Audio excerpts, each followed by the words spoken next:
I must congratulate the leadership of Elgeyo Marakwet County.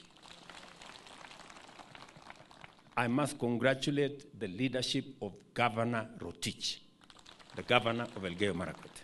Hii Elgeyo Marakwet, katika registration ya wananchi kwa SHA, ndio namba 3 Kenya mzima.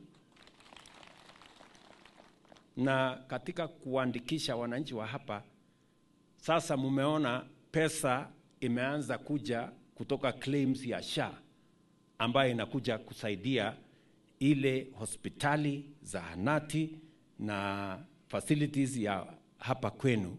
Sasa ile pesa imeongezeka. The more you treat your people, the more SHA will pay for that treatment.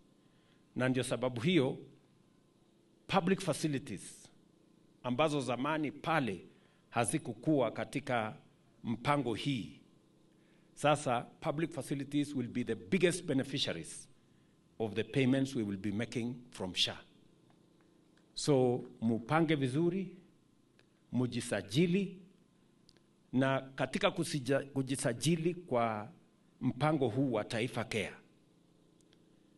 musisikize wale wanaendesha propaganda. Kuna magavana wengine na watu wengine wanaendesha tu propaganda, oh SHA ifanye kazi, SHA ifanye kazi, sijui nini.